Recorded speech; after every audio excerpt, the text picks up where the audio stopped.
Industrialist आणि ह्यांचं आणि मग शेतकरी का आत्महत्या करतो काही हजार रुपयांसाठी. तर कुठेतरी त्याच्यावरती एक रिफ्लेक्ट करणं खूप मला गरजेचं वाटत होतं आणि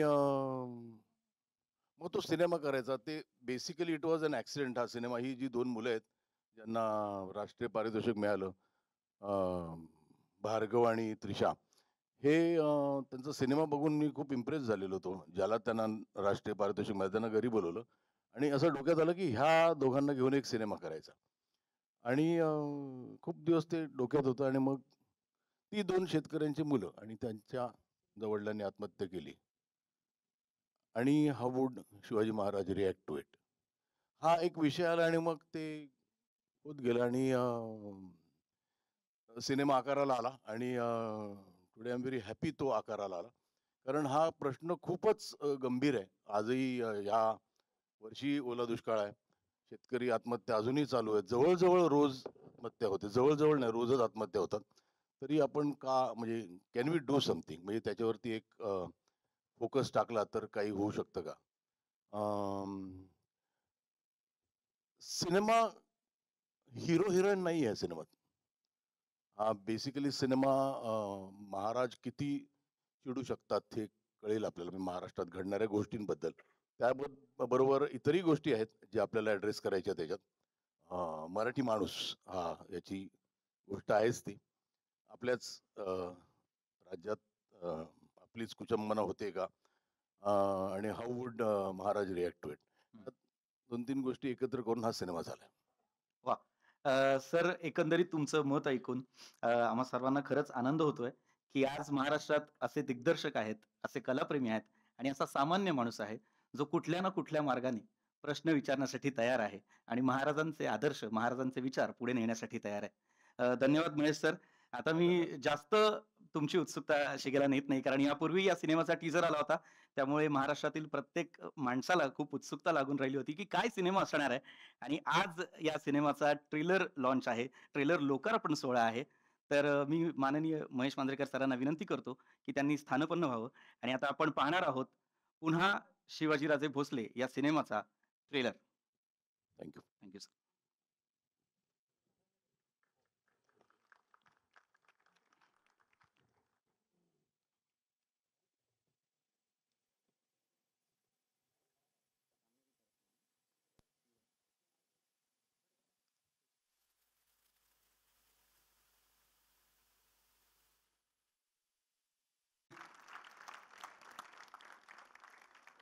खरं तर महेश सर खूप-खूप धन्यवाद. शहरातल्या आपल्या अवती-भोवती घडणाऱ्या छोट्या-छोट्या समस्यांसाठी आपण इतके प्रतिक्रियावादी असतो, इतके संवेदनशील असतो. पण आपल्या महाराष्ट्रातल्या पोशिंद्यासाठी, आपल्या शेतकऱ्यासाठी आपण इतके प्रतिक्रियावादी कधीच होत नाही. त्याच्यासोबत आपण कधीच उभे राहत नाही असं मला नेहमी वाटत होतं. पण या ट्रेलर नंतर, हे पाहिल्यानंतर मला फार असं मनापासून वाटतंय, की हा सिनेमा आम्हा तरुण पिढीसाठी, इथल्या तमाम सामान्य प्रेक्षकांसाठी, इथल्या कलाकारांसाठी, महाराष्ट्रातल्या प्रत्येक त्या माणसासाठी शिवाजी महाराजांचा आदर्श आणि त्यांची प्रेरणा घेऊन या पोशिंद्यासाठी, आपल्या शेतकरी बांधवांसाठी काहीतरी जरूर, नक्की करेल आणि हा माझा शब्द आहे सर. जोरदार टाळ्या झाल्या पाहिजेत या ट्रेलरसाठी. सर, हा सिनेमा करत असताना मी तुम्हाला पाहिलंय. मी सुद्धा या सिनेमाचा छोटासा भाग असल्यामुळे मी तुमचं या विषयावरचा तुमचा अभ्यास, तुमचं विजन फार जवळून पाहिलंय, अनुभवलंय आणि या ट्रेलरमधून ते खरंच आणखीन प्रखरतेने दिसतंय, की तुम्हाला काय मांडायचं आहे. महाराज असते तर ते आज काय बोलले असते, काय सांगितलं असतं, काय मार्ग दाखवला असता आपल्याला. खूप-खूप धन्यवाद महेश सर. आणि आता मी पुन्हा एकदा तुम्हाला मंचावर येण्याची विनंती करीन. या सिनेमाचे लेखक आणि दिग्दर्शक माननीय महेश मांजरेकर. त्याचबरोबर मी मंचावर येण्यासाठी आमंत्रित करतोय राहुल पुराणिक सरांना, राहुल सुगंध सरांना, हितेश रोहरा सरांना, वीरेन मोहोळकर सरांना, अनूप मोहन सरांना, जुगल सुगंध सरांना आणि झी स्टुडिओजचे व्यवसाय प्रमुख भवेश जानवलेकर यांना.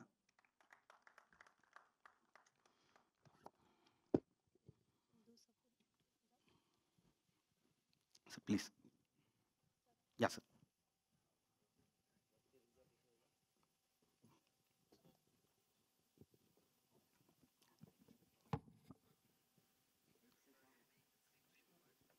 आणि यानंतर अत्यंत महत्वाची गोष्ट. आज या ट्रेलर लोकार्पण सोहळ्यासाठी एक विशेष उपस्थिती आहे. ती म्हणजे आपल्या सर्वांचे लाडके महाराष्ट्र नवनिर्माण सेना पक्षाचे प्रमुख सर्वेसर्वा माननीय श्री राजसाहेब ठाकरे आणि मी त्यांनाही विनंती करतो, कृपया त्यांनीही मंचावर यावं. राजसाहेबांचं कलेविषयीचं, चित्रपटाविषयीचं प्रेम आपण पाहिलेलंच आहे आणि या सिनेमात जसे अनेक वेगवेगळे मुद्दे आहेत, मराठी अस्मिता, महाराष्ट्र, शेतकरी या अनेक मुद्द्यांवर राजसाहेब वेळोवेळी बोलतच असतात. Hello hello. आणि या सिनेमाच्या ट्रेलर लोकार्पणाच्या ह्याला राजसाहेबांपेक्षा जास्त उचित माणूस नाही हे सगळ्यांना इथे माहिती आहे. कारण कुठेतरी त्यांचे जे थॉट्स आहेत महाराष्ट्राबद्दल काही ते कुठेतरी आमच्यात थोडेसे झिरपलेत. त्यामुळे त्यांनी आज इथे असणं हे राईट आहे ॲब्सोल्युटली. नक्कीच सर, नक्कीच. आणि आता यानंतर मी राहुल पुराणिक सरांना विनंती करेन, की त्यांनी माननीय श्री राजसाहेब ठाकरे यांचा सन्मान करावा. अ, कृपया सन्मान चिन्ह, शाल आणि श्रीफळ घेऊन यावे. या सन्मान चिन्हाचं स्वरूप असणार आहे अश्वरूढ छत्रपती शिवाजी महाराज आणि तुळशीचं रूप.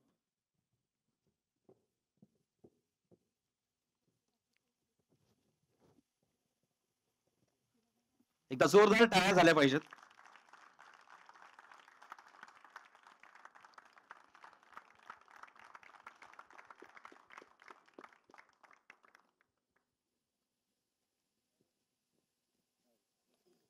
मी महेश सरांना विनंती करतो, की त्यांनी राजसाहेबांना शाल आणि श्रीफळ द्यावं.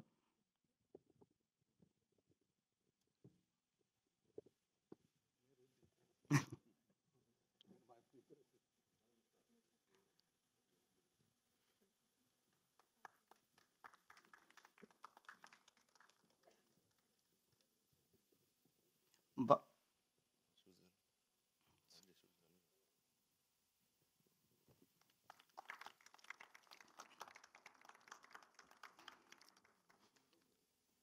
मी राजसाहेबांना विनंती करेन, की त्यांनी कृपया या ट्रेलर लॉन्चबद्दल हा ट्रेलर पाहिल्यानंतर आपलं मनोगत व्यक्त करावं.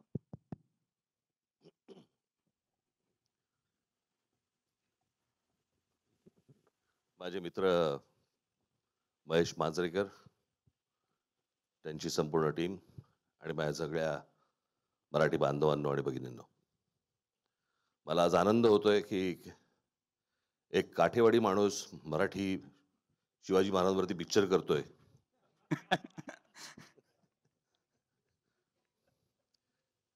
खरं तर मी ट्रेलर बघताना मला सुचत होतं की महेश कोठारेंना सांगितलं पाहिजे, खरं तर झपाटलेला 2 हा चित्रपट महेश मांजरेकर वरती काढावा त्यांनी. खरंच झपाटलेला आहे तो. म्हणजे तो कधीही भेटला तरी पण कोणत्या ना कुठच्या चित्रपटाच्या स्टोरी बद्दल बरं एक वेगळाच विचार घेऊन येतो. मागे तो कुठला चित्रपट आपला वेडात मराठे वीर दौडले साथ, जे पाहतो ते भव्य पाहतो. म्हणजे आमच्यामधला एक अत्यंत कॉमन गोष्ट अशी आहे की आम्ही दोघेही ज्या गोष्टी पाहतो त्या भव्य पाहतो. आणि शिवाजीराजे भोसले बोलतोय हा पहिला चित्रपट हा मुंबई, ठाणा, पुणा, नाशिक वगैरे या सगळ्या शहरांसाठीचा होता.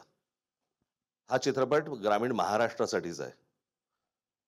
आणि त्या महाराष्ट्राबद्दलच्या संवेदना जाग्या असल्याशिवाय असे चित्रपट घडत नाहीत. आणि आज शेतकऱ्यांबद्दलच्या अशा प्रकारे शेतकऱ्यांबद्दलचा विषय, शेतकरी आत्महत्याबद्दल यांच्याबद्दलचा विषय हा अशा प्रकारे मांडणं हा एक धाडस आणि वेगळाच विचार आहे. तो वेगळाच विचार करत असतो. आणि हेच त्याचं आत्ताचा ट्रेलर पाहून आपल्याला सर्वांनाच कळलेलं असेल, समजलेलं असेल.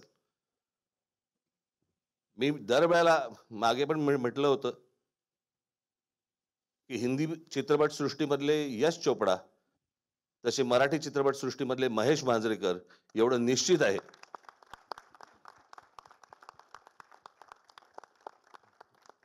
आणि याही चित्रपटाला मला असं वाटतं महाराष्ट्र प्रचंड उचलून धरेल अशी मला पूर्णपणे खात्री आहे.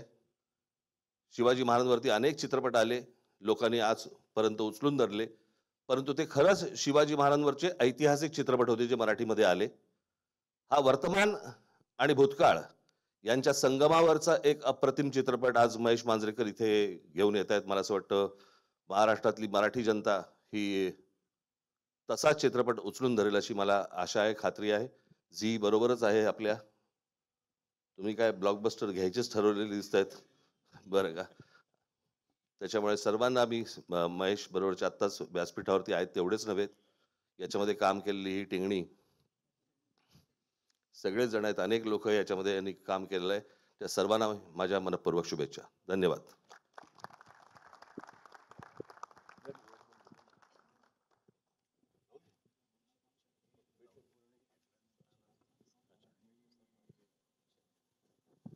Check check.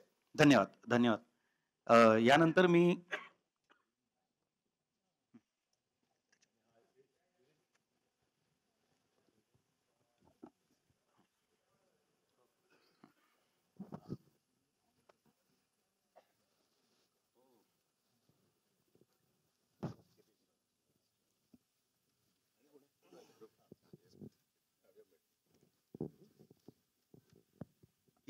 मी झी स्टुडिओजचे व्यवसाय प्रमुख भावेश जानवलेकर सरांना विनंती करेन.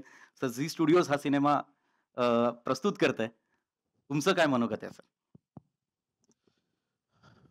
सर्वप्रथम मी माननीय राजसाहेब ठाकरे यांचं मी मनापासून आभार मानतो. त्यांनी वेळात वेळ काढून आमच्या या चित्रपटाला सपोर्ट करायला त्यांची उपस्थिती आमच्यासाठी फार महत्त्वाची आहे. तर थँक्यू सर. मी इथे आपले जगप्रसिद्ध क्रिकेटपटू संदीप पाटील सर आलेले आहेत. लहानपणापासून मी लहान असताना आम्ही त्यांना पाहिलेलं आहे. खूप खूप मनापासून आभार. तुम्हा सर्वांचे उपस्थित आहेत. संदीपचा मी एक किस्सा सांगतो. म्हणजे थोडासा वेळेचा बदल होता, तो 7ला वाटलेलं त्याला, मग त्यांनी ओके म्हणाला मी येतो. मग 5चा सांगितलं तर तो म्हणाला, रे माझ्या नातवाचा आज नातीचा वाढदिवस आहे. पण तो म्हणाला डोंट वरी, मी नातीचा वाढदिवस 7 वाजता सादर करेन, पण इथे येऊन जाईल. Sandeep please come on the stage.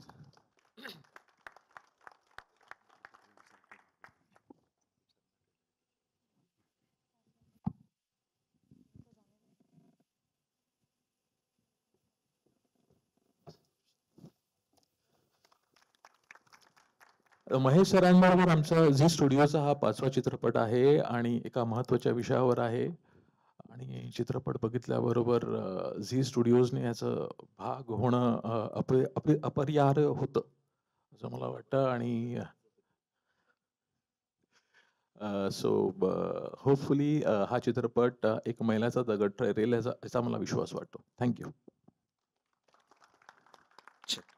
आणि यानंतर आत्ताच मंचावर उपस्थित असलेले नुकतेच आलेले संदीप पाटील सर. सर, मी तुम्हाला विचारेन, हा ट्रेलर पाहिल्यानंतर तुमच्या प्रतिक्रिया काय आहेत?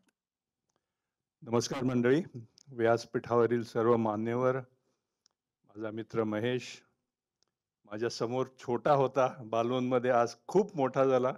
अभिमान आहे राजचा. महेश, तुझा पण उत्कृष्ट हा प्रयत्न राहिलेला आहे आणि जसं राज पण बोलला की निश्चितच सर्वांना हा आवडेल. एक मला सांगावंसं वाटतं की हे आडनाव मध्ये जे कर आहे ना, हे काहीतरी वैशिष्ट्य असतं. तुम्ही मांजरेकर, विजय मांजरेकर म्हणा, वाडेकर म्हणा, सोलकर म्हणा, गावस्कर म्हणा, वेंगसरकर म्हणा, इकडे भालजी पेंढारकर म्हणा, मंगेशकर, पाटेकर, तेंडुलकर सगळे, आणि मांजरेकर. हे कर मध्ये काय आहे मला कळत नाही, पण हे करनी काहीतरी कर, सारखं काहीतरी करत राहा आणि आम्हाला असा आनंद देत राहा, असंच मी म्हणेल. सर्व जे कलाकार आहेत त्यांचं सुद्धा मी अभिनंदन करतो. फार उत्कृष्ट काम झालेलं आहे. छोटी पण खूपच गोड दिसलेली आहे. सो मला खात्री आहे की हा उत्कृष्ट चित्रपट खूप खूप गाजेल. थँक्यू. धन्यवाद. धन्यवाद धन्यवाद संदीप सर. यानंतर मी सर्व निर्मात्यांना विनंती करतो की त्यांनी कृपया स्थानपन्न व्हावं. महेश सर आणि राजसाहेब, तुम्ही कृपया मंचावर थांबावं 2 मिनिटांसाठी आणि मी आपल्या सिनेमातील सर्व कलाकारांना आणि तंत्रज्ञांना मंचावर येण्याची विनंती करतो. हो. Thank you.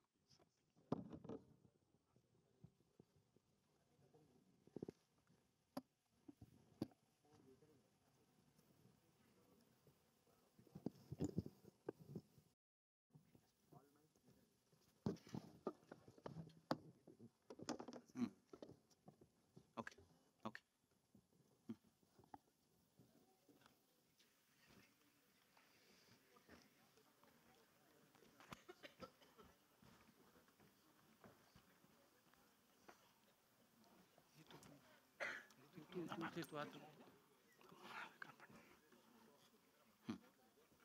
हं, हं.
थँक्स.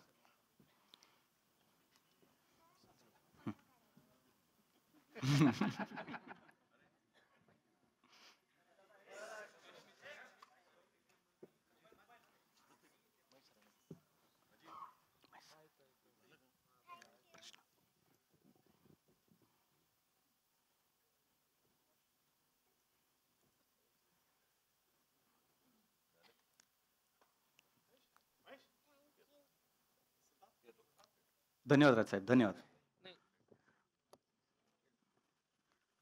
यानंतर मंचावर उपस्थित कलाकारांपैकी मी सिद्धार्थ बोडके यांना विचारू इच्छितो. आज त्यांना छत्रपती शिवाजी महाराज यांची भूमिका करण्याची संधी मिळालेली आहे. या निमित्तानं काय वाटतंय? काय प्रतिक्रिया येते मनात? नमस्कार. अ, मी सगळ्यात महत्त्वाची गोष्ट की छत्रपती शिवाजी महाराजांची भूमिका कुठल्याही नटाला मिळते तर ती म्हणजे खूप मोठी रिस्पॉन्सिबिलिटी असते. आणि महेश सरांबरोबर मला म्हणजे कोणाला सगळ्यांनाच त्यांच्याबरोबर काम करायचं असतं आणि मला ती संधी त्यांनी दिली आणि हा विश्वास माझ्यावर ठेवला. त्याच्यामुळे मी सर आय लव्ह यू आणि थँक यू सो मच. खूप मोठी जबाबदारी होती आणि खूप वेगळा रोल होता. कारण सगळ्यात महत्त्वाची गोष्ट की आजची आपल्या महाराष्ट्राची, आपल्या शेतकऱ्यांची जी परिस्थिती आहे, तर ही आकडे हे आपण रोजच्या जीवनात ऐकत असतो. पण हे परफॉर्म करताना मला असं झालं, मी मी त्या ते सीन करताना खूप अस्वस्थ वाटायचं आणि असं वाटतं की महाराज जर खरंच असते आणि आजची परिस्थिती जर त्यांनी पाहिली असती, तर त्यांना म्हणजे किती राग आला असता. आणि तीच त्यांनी त्यावेळेला जर आज जर ते असते आणि जी भूमिका त्यांनी मांडली असती, ती सरांनी याच्यात मांडण्याचा प्रयत्न केलाय. सो माझ्यासाठी तर खूप मोठी गोष्ट होती आणि मला फारच मजा आली. वाह! वाह! धन्यवाद, धन्यवाद सिद्धार्थ. आणि यानंतर इथे जमलेल्या मीडिया पर्सनॅलिटीजला मी सांगू इच्छितो, की तुम्ही तुमचे प्रश्न सुद्धा विचारू शकता. धन्यवाद.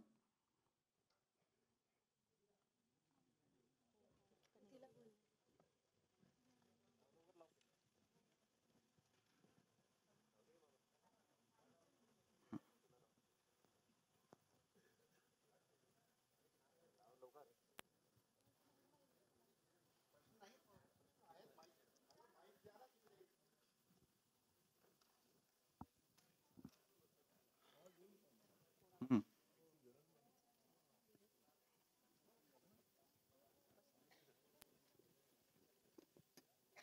नमस्कार. मी कल्पेश राजकुबल, महाराष्ट्र टाइम्स. महेश सरांना माझा प्रश्न आहे आणि सिद्धार्थला पण नंतर प्रश्न आहेच. महेश सर, नेहमी छत्रपतींनी ऐकलेलंच का आपण ऐकतोय? इतके त्यांनी सगळं करून ठेवलंय. इतिहासात त्यांनी सगळे उदाहरणं आहेत. त्यांनी काय-काय केलंय, का केलंय? पुन्हाच महाराजांना काय यावं लागतंय महाराष्ट्रात? आता इतके आपल्याकडे थोर नेते आहेत, पण तरी काय आहे, की मला कायम असं वाटतं, की महाराष्ट्रातली लोकं ही फारच अकॉमोडेटिंग आहेत. म्हणजे कुणी यावं. महाराष्ट्राचं हृदय मोठं आहे, पण त्या हृदय मोठं पण ते किती सहन करावं याचं पण एक लिमिट असायला हवी. आज कुठल्याही गोष्टीत घ्या. आज सिनेमा घ्या, व्यवसाय घ्या, सगळे इथे येतात. महाराष्ट्रातली लोकं त्यांना दरवाजे उघडे करून आणि नंतर त्या महाराष्ट्रात एक उंट आणि अरबाची गोष्ट आहे ना, तसं होतं. कुठेतरी तो प्राईड आहे, पण एक सहनशील आहे मराठी माणूस, पण इतकं असायला हवं का? आज त्यांनी पण आपला फूट डाऊन ठेवून सांगायला पाहिजे, की हे हे माझं राष्ट्र आहे, मला हवं, द्या ना मला ते. त्यामुळे आणि महाराजांचं ऐकतात. ते एक आहे, म्हणजे एक ते दैवत जे आहे ना महाराष्ट्राचं, ते इतकं मोठं दैवत आहे, की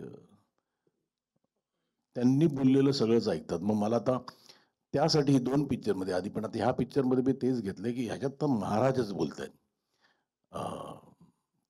बऱ्याचशा गोष्टी आहेत, जे माझ्या मनात खदखदतायत, त्या सांगायला आज त्या मला जर का मांडायच्या असतील, म्हणजे अगदी अंडरलाईन करून, तर ते महाराजच हवेत. आणि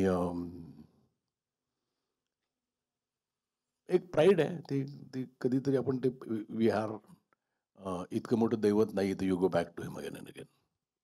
थँक यू सर. सिद्धार्थ, यापूर्वी महेश सरांनी स्वतः महाराजांची भूमिका साकारली होती यापूर्वीच्या सिनेमात आणि या सिनेमात तुला ती संधी मिळाली आहे, तुझं कास्टिंग झालंय. जेव्हा पहिल्यांदा सरांनी फोन केला असेल किंवा प्रत्यक्ष तुला सांगितलं असेल, की तुला महाराजांची भूमिका करायची आहे माझ्या सिनेमामध्ये, तर तुझी पहिली प्रतिक्रिया होती आणि पहिला विचार काय होता? पहिलं तुला काय दिसलं समोर तुझ्या डोळ्यांच्या समोर? सरांचा मला जेव्हा फोन आला, तेव्हा त्यांनी मला सांगितलं, तर आपण मी सरांना याच्या आधी कधीच भेटलो नव्हतो. सो सरांचा फोन येणं माझ्यासाठी खूप अनएक्सपेक्टेड होतं. आणि त्यांनी जेव्हा सांगितलं, की महाराजांची भूमिका आहे आणि त्याच्यासाठी तुला बॉडी वगैरे बनवायला लागेल आणि सगळ्यात महत्त्वाची गोष्ट त्यांनी मला सांगितली, की हे जे महाराज आहेत, जे मला या चित्रपटात दाखवायचे, ते प्रचंड चिडलेले महाराज आहेत. तर असे महाराज आजपर्यंत आपण कधीच बघितलेले नाही आणि माझं विजन तसं आहे. तर हे तुला खूप गांभीर्याने करायला लागेल. तर हीच त्यांची पहिली ओळ होती. त्याच्यामुळे मी खूप ऑफकोर्स एक्साइटेड तर होतो, पण मला जसं मी सारखं मला तेच म्हणावंसं वाटतं, की खूप मोठी रिस्पॉन्सिबिलिटी असते आणि त्यात हे खरंच वेगळे महाराज आहेत, जे ह्या चित्रपटात दाखवलेत. त्याच्यामुळे खूप मोठं चॅलेंज होतं. Hello Mahesh sir. मी स्वरा फिल्मी गप्पामधून. सर, एक वाक्य आता या पिक्चरमध्ये आता ट्रेलरमध्ये मी ऐकलं, की दिल्लीचेही तख्त राखतो महाराष्ट्र माझा. पण आता महाराष्ट्रामध्ये दिल्लीचे पेक्षा महाराष्ट्रासाठी मराठी अस्तित्वाचं, मराठी माणसांचं अस्तित्व दाखवण्यासाठी देखील आपल्याला महाराजांचं उदाहरण द्यावं लागतं. तरी देखील आपलं अस्तित्व तिथे दिसत नाहीये. तर त्यावर काय नाही, सांगाल? नाही. ते दिल्लीचंही तख्त राखतो महाराष्ट्र माझा, हे महाराष्ट्र गीत जे आपलं आहे, त्यातली एक ओळ आहे ती. आणि अजूनही राखतो की दिल्लीचे तख्त, म्हणजे ह्या देशाचं तख्त राखतो महाराष्ट्र. आज दिल्लीत सगळ्यात जास्त टॅक्स जातो तो महाराष्ट्रामधनं जातो. आज देश चालवायला सगळ्यात मोठा हातभार महाराष्ट्राचा आहे. त्यामुळे दिल्लीचं तख्त राखतो, कारण ती राजधानी आहे म्हणून. पण महाराष्ट्राचा खरं हार्ट काय असेल, तर ते महाराष्ट्रच आहे. देशाचं हार्ट काय असेल तर. आणि माझं काय म्हणणं आहे, की हे जेव्हा हा देश स्वतंत्र झाला, त्यावेळेला खूप राज्यांची नावं झाली. पण या अख्ख्या देशात फक्त एकच राज्य आहे, ज्याचं नाव महाराष्ट्र आहे. ते कुठेतरी नियतीच्या मनात होतं. ते फक्त महाराष्ट्रच कायम राहावं, याची जबाबदारी आमच्या सगळ्यांची आता. सर, पण तुम्ही म्हणालात आता, की जरी दिल्लीचे तख्त महाराष्ट्र राज्य राखतो, तरी देखील मराठी भाषेसाठी, मराठी अस्मितेसाठी आपल्याला झगडा करावाच लागतोय. नाही, मला नाही वाटत तसं. माझं फक्त छोट्या-छोट्या गोष्टी, म्हणजे आता मी माझं शिक्षण जरी इंग्रजी माध्यमात झालं असेल, तरी मला मी मराठीच बोलतो सगळीकडे. म्हणजे खूप मी ज्यावेळेला हिंदी करायचो तेव्हा बऱ्याच तिकडच्या नटांचा म्हणजे अगदी अमिताभ बच्चनचं पण असायचं, "अरे इधर हम लोग भी है, तुम्ही सगळे मराठीत बोलता" असं असं त्यांचं असायचं. पण त्यामुळे मला आहे ते म्हणजे थोडंसं ते काय आहे त्याला काय करायचं. म्हणजे मी कुठेतरी आपल्या मनात जे थॉट्स असतात ना, जे आपल्याला सांगायचे असतात, ते आपण त्या माध्यमातनं कोणाच्या तरी तोंडून दाखवतो. कुठेतरी ते डिरेक्टरचे, रायटरचे थॉट्स असतात, जे सिनेमात येतात. आणि मी म्हणजे शेवटचं जी माझी ती लाईन मी लिहिली आहे ती, "श्वास माझा ध्यास माझा नसा नसात महाराष्ट्र माझा." तर तसं आहे मी आणि मी राहणार तसा आणि मी if I can influence people to be a little more proud of Maharashtra. तर मला वाटतं मला खूप काही मिळवलंय मी. धन्यवाद सर.